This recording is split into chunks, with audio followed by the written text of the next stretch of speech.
Boys, brother, paki-share nga kung sino ka, anong pangalan mo, sino ka na ngayon, and then advice. My name is Joel Vivars. Before, I used to work sa corporate. Nag-start ako as operations sa isang mall. Before I endure yung idea na kailangan kong pangalagaan yung pangalan ko para mag-stay ako sa company, at least I have to stay there as, 6 months para at least ma-regular ako, ma-maintain ko yung credibility ko. But I was wrong. I did change it. And now, yung ginawa ko is I did focus on my work.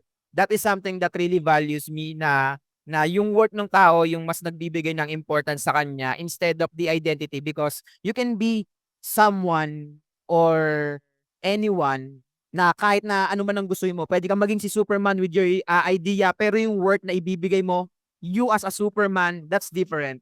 Because everyone naman kasi magkakaiba yung work natin, and yun yung mas magandang may focus and mas binibigyan natin ng attention, 'yan. Solid.